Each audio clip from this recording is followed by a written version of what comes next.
ini ada semacam dolmen atau meja batu raksasa gitu ya, yang di atasnya kita lihat ada seorang pertapa yang membatu bersama Sang Jawa leluhur kita dalam memayungi Nusantara, menjaga sendi-sendi kehidupan masyarakatnya, menjaga keadilan dan kemakmurannya. Guys, jangan lupa like, subscribe, dan komen ya kan.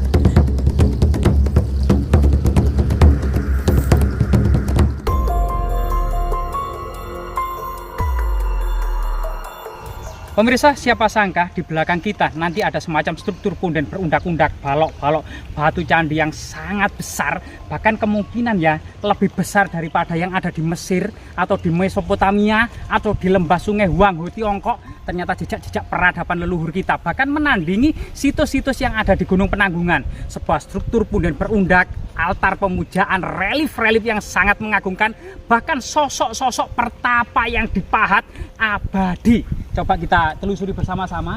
Di belakang kita ada semacam batu raksasa ya. Batu raksasa kemungkinan jejak menhir pada masa prasejarah. Menhir sendiri adalah sebagai tempat untuk mengikat binatang kurban, tempat bermusyawarah para tetua desa. Di lokasi ini diduga tempat pemujaan kepada gunung sebagai kemudian tempat bersemayamnya arwah-arwah leluhur maupun para dewa-dewi, termasuk kemudian diduga sebagai tempat persajian maupun peringatan pada masa lalu. Ternyata peradaban-peradaban kuno gitu ya, yang dengan gemilang di masa lalu ternyata memiliki nilai-nilai magis dan religius, merupakan satu kesatuan dari sebuah kehidupannya. Di antaranya cuaca yang mendung dan gelap ini, kita membawa penerangan senter. Satu persatu nanti kita bahas dan kita akan menemukan apa. Kita memang sangat penasaran dengan lokasi ini yang penuh dengan fragmen batu bata kuno, yang artinya batu bata kunonya ini sudah kita temukan. Diduga ini merupakan jejak-jejak peradaban yang gilang gemilang di masa lalu, di mana kemudian peradaban-peradaban pada masa lalu, terutama pada masa prasejarah pada awal Masehi itu ya, dikomandani oleh kerajaan Funan yang ada di lembah sungai Huanghe, yang ada di Sembalungai Mekong ya, yang kemudian digantikan Sriwijaya. Lah di sini ada semacam struktur kuno. Kemungkinan ini adalah semacam gerbang ya, yang diduga dulu adalah tinggi, yang tinggal fragmen kiri dan kanan. Diduga semacam kayak gapura Bajang Ratu atau gapura Wringin Lawang, yang membatasi antara area Njobo luar dengan area dalam atau area yang paling suci dan paling sakral. Kita akan memasuki sebuah area yang ke sana, sehingga kemudian pada masa kuno gitu ya, kita sudah berada di dalam area tersuci. Jika kita ke kiri gitu ya, ternyata di sini ada semacam dolmen ya. Jika kita ke kanan, ini ada semacam dolmen atau meja batu raksasa gitu ya, yang di atasnya kita lihat ada seorang pertapa yang membatu bersama hewan-hewannya gitu ya. Kemungkinan adalah cerita tantri pada masa kuno. Di sini ada jejak struktur punden berundak-undak. Coba kita jelajahi. Jadi di sini ada semacam teras ya, teras punden berundak-undak. Bagaimana kemudian struktur punden berundak yang ada di Gunung Pawitra atau Gunung Penanggungan. Diduga di sana ada semacam altar pemujaan yang saat ini kita tidak ada lagi ya, kemungkinan sudah runtuh atau kemudian entah kemana. Namun batu bata kunonya itu mengingatkan batu bata era kerajaan Majapahit gitu ya. Lah ada lingkaran-lingkaran seperti ini, dan ketibalan serta ketipisannya ini adalah diduga batu bata era abad ke-13 ke-14 Masehi. Coba bayangkan di batu besar ini ya, ada berbagai macam cerita-cerita yang terpahat, misalnya kemudian cerita tantri, hewan-hewan yang memiliki nilai kebijaksanaan, dan diduga ini adalah gambaran dari para pertapa di masa kuno ya. Nah, satu persatu coba kita bahas ya. Nah, di sini kita akan mendapati gambaran apa ini teman-teman ya. Ini semacam unggas yang sedang kemudian mengerami telurnya. Kemungkinan ini juga lambang bahwasanya pertapa itu seperti seorang unggas atau seekor unggas yang mengerami telurnya. Hujan, terik, matahari, tetap kondisinya itu anggrem ya, anggrem atau ngerami ya. Namun memang sudah aus ini ya. Dan ini ada semacam sosok ya, sosok kemudian perempuan cantik. Dari buah dadanya ini akan sangat terlihat. Kemudian ya, ini membawa tas di dada. Ini bajunya ini kemungkinan baju memanjang sampai menutupi mata kakinya gitu ya. Nah ini kemungkinan jarit ya, jarit pada masa lalu. Dan ini adalah mukanya. Kemungkinan ini adalah lambang dari pertapa yang sangat terkenal di lokasi ini, yaitu Putri Gayatri Rajapatni, seorang wanita tercantik di Majapahit, paling muda dari istri Diyawijaya sang pendiri kerajaan Majapahit, serta paling cerdas ya yang mendampingi Diyawijaya dalam membangun kerajaan Majapahit. Diduga samping kiri dan samping kanan ini kemungkinan adalah sosok pengiringnya ya, seperti kadean gitu ya. Nah di sini teman-teman, ini juga ada hewan seperti gajah ya. Memang ini gajah karena ini depan ada belalainya. Gajah sendiri juga lambang para raja atau tunggangan dan kendaraan para raja. Gajah juga kemudian di sini kemungkinan juga ikut bertapa sampai membatu. Sedangkan kemudian relief di sini ini malah mirip seperti relief monyet ya.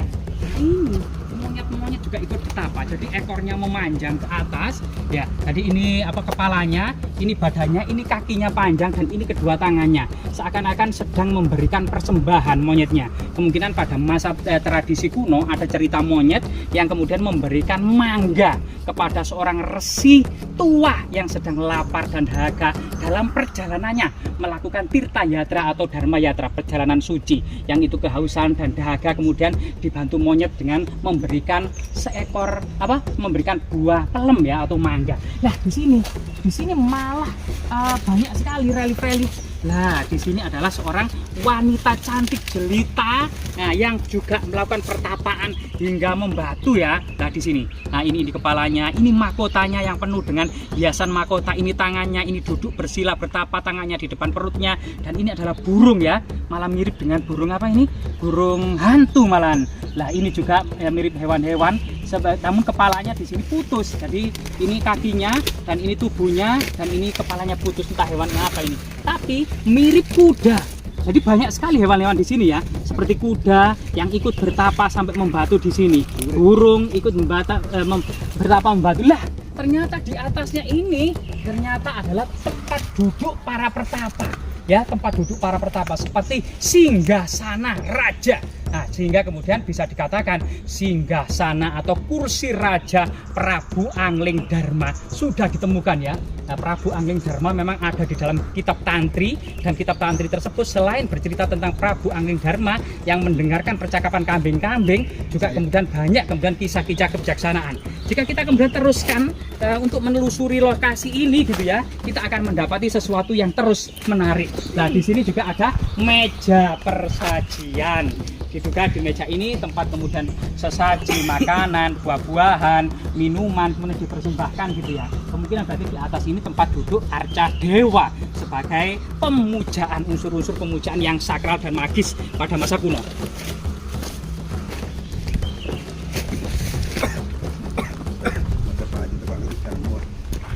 Lah, di struktur ini ada juga semacam taman-taman pada masa lalu ya. Kemungkinan kiri kanan ini ditanami pohon puring, andong, karawira, nagakusuma, bana ya, sebagaimana cerita-cerita yang ada di dalam kitab Tantu Pagelaran maupun Semparatrikalpa, yaitu Lugaka gitu ya. Nah ini diceritakan bahwasanya pada kitab-kitab tertentu asrama-asrama yang berjajar rapi gitu ya, tempat para biksu dan biksuni gitu ya, dan itu kemudian berjajar rapi ini oleh bunga-bunga indah yang saya cerita tadi. Ini ada struktur tembok ya, tembok istana yang terpendam tanah ya, yang di dalamnya masih terpendam sesuatu yang reot di sini, karena kemungkinan memang ada bencana-bencana di masa lalu gitu ya. Pun saat ini ada struktur yang lebih besar lagi. Jadi di sini gitu ya, berbeda dengan candi-candi yang ada di Jawa Tengah. Di sini kita akan bisa melihat batu-batu raksasa itu dipahat menjadi candi. Beda dengan kemudian di daerah lain, candi dibuat dari balok-balok batu candi yang ditata sedemikian rupa membentuk kemudian struktur candi yang kemudian dipahat. Namun di sini candi-candi langsung dipahat di batu besar, kemudian dipahat dengan berbagai macam relief-relief dan cerita-cerita kebijaksanaan di masa kuno. Di sini juga kita dapati struktur dan berundak-undak lagi. Rahayu, rahayu, rahayu, batu ini pun sowan. Nah, di atas batu ini siapa sangka ya, ternyata diduga dahulunya ada semacam stupa Buddha.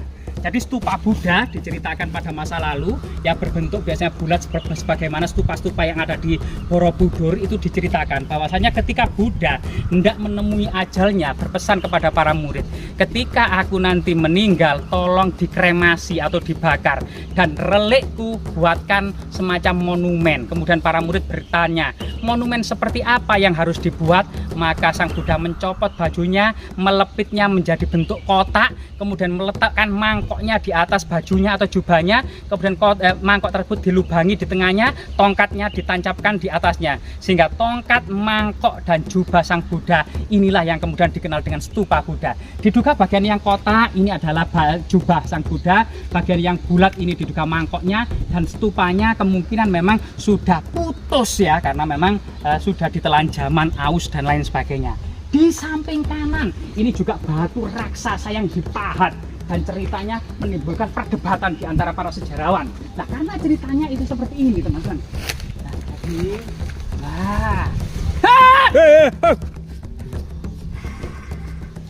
harimau. Harimau. Iya. Tadi harimau, terkejut saya, Pak. Oh iya. Masya Allah. Jadi rahayu Iya. Mbak. Sampai saya jingkat itu. Atas kemudian Iya. kayak anu ya. Saya jingkat Jingkrak ntar. kita sampai kameramen jingkrak gitu ya. Nah, di sini itu malah relief yang sangat luar biasa sekali ya. Di sini ada ikan yang sangat besar gitu ya, seperti ikan lumba-lumba, ini ekornya ya, seperti ikan paus ya, ini kepalanya, dan ini ada semacam taringnya, seperti ikan apa namanya, hiu ya, hiu yang bertaring seperti di laut-lautan itu ya.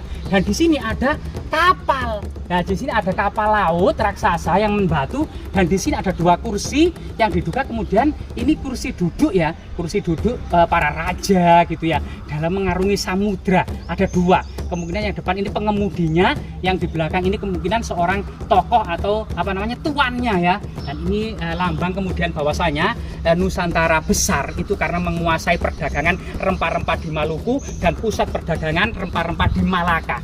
Dari Maluku dan Malaka diperintah dari Jawa Timur oleh Kerajaan Majapahit. Maka pentingnya dalam mengayomi Nusantara yang terdiri pulau-pulau dengan kapal-kapal raksasa.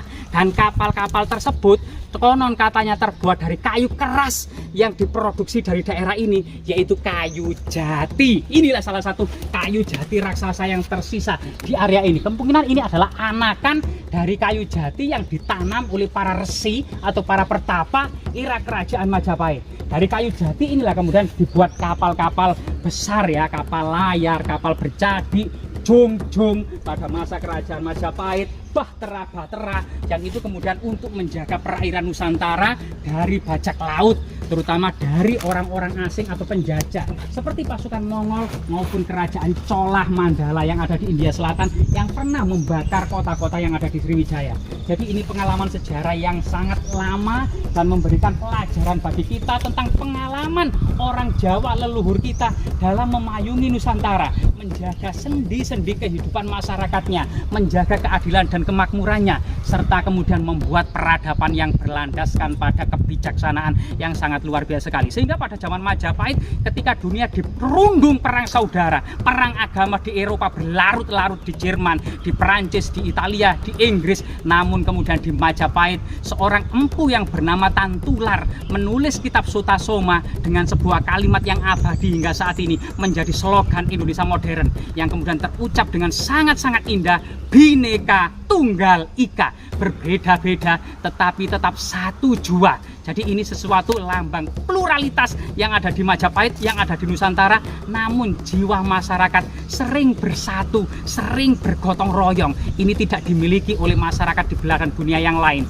Semoga kemudian semboyan Bhinneka Tunggal Ika ini menjadi landasan masyarakat dunia ya, bahkan luar angkasa, para alien kalau bisa belajar semboyan Bhinneka Tunggal Ika yang ada di Majapahit. Semoga bermanfaat. Bung Rasa.